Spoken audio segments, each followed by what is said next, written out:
Hey everyone, welcome back to the channel. Today we're on another journey using FSD 13. We're currently on the way to a Tesla service center. I have a service appointment for my Model X.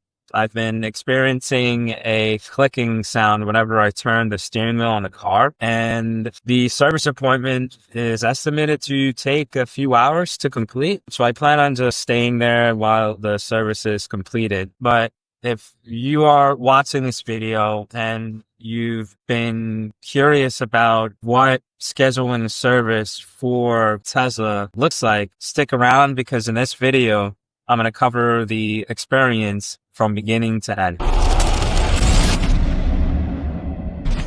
Whether you are an existing Tesla owner or you're on a market for an EV car and Tesla is one of these on your list, and you're just doing your due diligence and doing your research on what all the various aspects of owning a Tesla looks like, getting its service is definitely one of those important aspects that you need to have a good understanding about. I want to take some time walking you all through what the new app experience is like for scheduling a service appointment. Tesla recently rehauled their in-app experience for customers that need to get their Tesla serviced. They've added a bunch of new features and have really made it a lot easier to select the specific issues that you are experiencing. I will say that this is not my first time going to the Tesla service center. This is my second with the Model X. I will be creating a video in the future, so make sure you subscribe to the channel where I walk through my ownership experience with the Model X,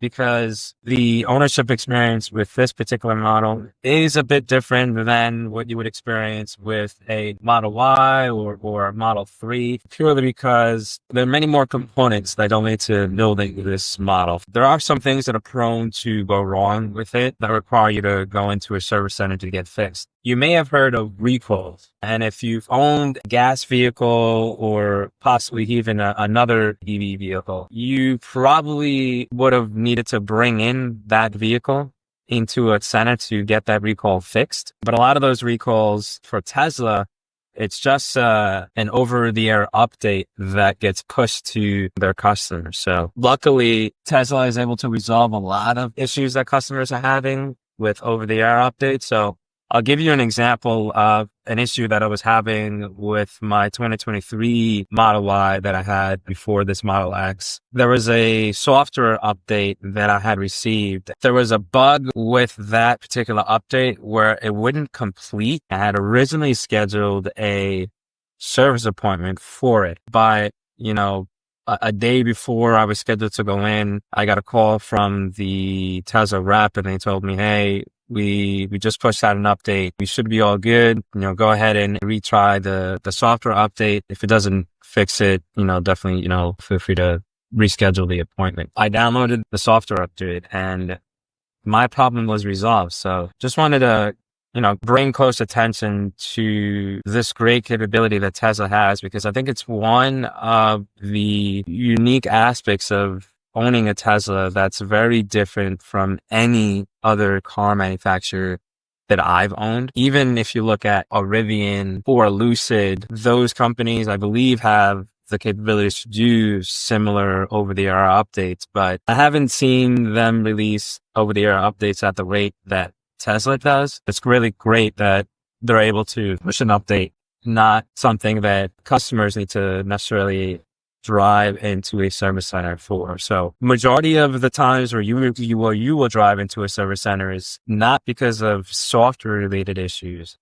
In the majority of cases, it's probably going to be some mechanical issue that you're having. We are arriving at the service center. We got here pretty quick. I've been using FSD the entire time. We'll probably, pull up to the service center gate. It should open once I get close to it, and I'll just park there and get checked in. I may need to ride with the service rep for this particular service.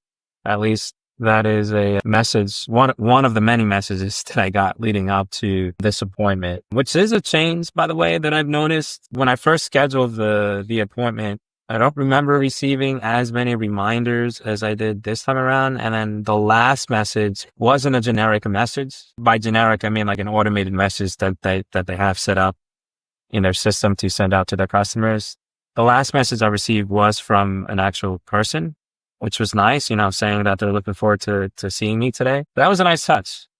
Thank you, Tesla, for adding that human element to your service process. So there's a lot of reviews out there that you may see of negative reviews and people having negative experiences with, bringing in their car for service. No, negative review from me. So we're pulling up now. I'm probably going to take over FSD.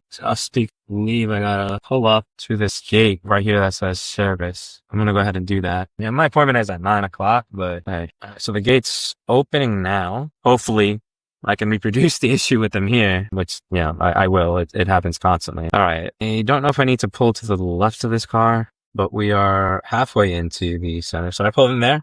Yeah. All right. Thanks, man. Yeah. I hear the clicking sound now. We're pulling up here. Gonna step out now and just chat with this guy really quick. Oh, and look at this. This is something new. I'm gonna take a picture of this really quick, but I just got a service tips dialog box on my screen. It tells me to open up your Tesla app, follow the instructions to start your service appointment. Okay. And then it says, stay updated, track appointment progress live in your Tesla app. And then when they're done, review your service summary in your Tesla app. And then for pickup, follow the instructions in your Tesla app to pick up your Tesla. So that's new. Definitely didn't see that last time I brought it in my car. So I'm going to step out right now and talk to the service rep.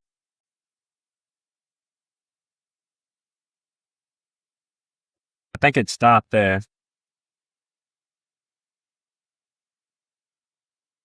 Yes. Ow. Like a what? Control. That's the first clean up one. Because it always runs when we hard lefts and rights. Yes. That's okay. Yeah, we need this. Okay.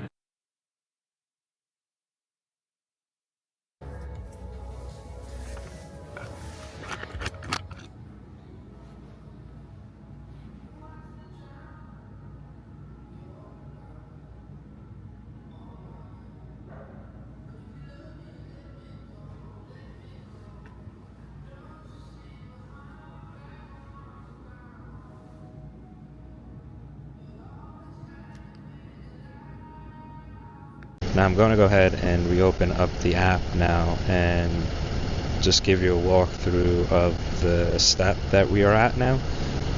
So the step prior to arriving was to drop off the vehicle. That is now complete. I was able to check in with Dustin, and you can now see the progress of your repair, and it does give you an estimated completion time. For me it says 4 p.m., but hopefully we should receive it back before then. And then if I click into repair progress, you'll see here that for the service item that I'm here for, which is the suspension noise that I was having, the status just says preparing. There is this check tire pressure and condition. That wasn't something that I selected when I was scheduling the service. I think that's just something that gets added. So if you've ever taken a non-Tesla into servicing, a lot of times they do like I forget what the number is. I think there's a number in front of it, but it's an inspection of the car, and one of the things that they check is like they top off your fluids, and obviously they check your tire pressure as well. And I think this is similar to that, and I guess they probably do that every time a car comes in, but yeah, we'll track the progress through the app. This is where you would see where things are progressing, how things are progressing with your service, and I'll keep you guys updated as we progress through the repair here today for the Model X. Alright, so it looks like the service is now complete. So when I click into service summary, it looks like the suspension noise has been resolved. And when I click on that, it gives me a description of what the problem was, and it looks like It looks like there was an issue caused by the front bass plate that was identified during the diagnosis. The technician removed and reinstalled the front bass plate to secure it properly. After the repair, a road test confirmed that the suspension noise was eliminated. So, turned out in this case it was just a bass plate. So, if you own a Model X and you're hearing a squeaking noise coming from when you turn the steering wheel, then it's likely it may be the bass plate as well. So this only took like an hour and a half, I want to say. So here it gives me instructions to navigate to vehicle. So let's see if we can find it. So I think it's probably straight ahead, it looks like. So we're gonna go ahead and locate the car. I think it's this way somewhere. Let's see if we find it. And that's why I want to know what you want. No, I'm looking for my Model X. It was just serviced. I need what? Oh, it's done. I'm trying to look for it. Yeah. Thank you. I think I see it. All right, I think I see it over there. So walking to it right now. Oh, it was completely off on my GPS when I hit navigate to vehicle. There's probably an easy way to do it. And then when I go back to the main service screen on here, it gives you the repair progress, and it shows that both of the things that they were checking are resolved. And it just, when I click back in, it just gives you instructions on how to pick up your vehicle. So car is right here. We have found it. So gonna go ahead and get in it and obviously do our own test to make sure that it's all ready to go. All right. So we are all wrapped up with the service center. I did go back in to speak to Dustin. I had a question for him just about getting an understanding of where the front bash plate is and what they did to resolve the problem. It turns out that they needed to remove it, and there's debris that can get in there. So they just cleared out the debris, and that seemed to solve the problem. I'm not hearing any noise now, which is awesome whenever I turn the steering wheel. So they've definitely fixed it, but they do keep the service appointment open.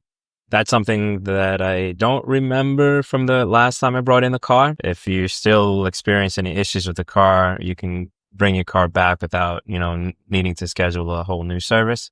I don't know if that's how it works across every single Tesla service center, but at least the one here where I brought in my car, it's nice that I can just bring it back if there's an issue within a couple of days. So the service appointment does remain open within the app for a few more days, and then it will close itself out. One thing that you probably noticed when I was walking through the completion of the service within the Tesla app is that I didn't pay anything for the job that was done today.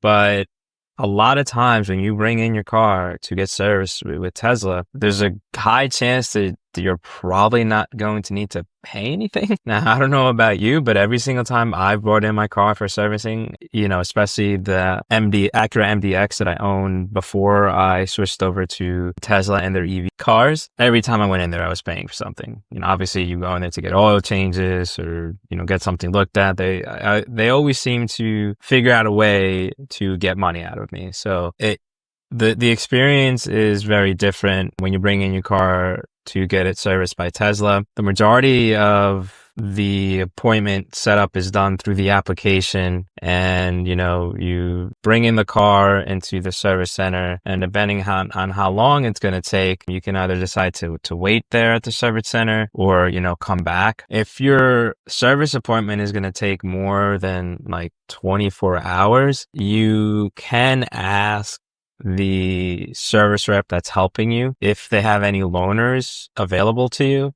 Now, for my service appointment this time around, I did receive a message telling me that my service didn't qualify for any loaners, nor were there any available. And I received a slightly different message the first time I brought in my car for the Falcon Wing door, where they said something along the lines like based on availability, and that they couldn't guarantee a loaner. So for that first time, the service center I go to, they had plenty of loaner vehicles available to them, but it was something that I needed to ask the service rep for. You may read a lot of comments from people that Tesla doesn't offer any loaner vehicles anymore. That is accurate, but you can ask when you get there if they have a loaner car, and hopefully they do, and hopefully, you don't have to worry about taking an Uber back home. I will say that this experience, when I'm comparing it to the experiences of when I owned a gas vehicle and having to bring my car in to get an oil change or to get it serviced for other reasons, comparing this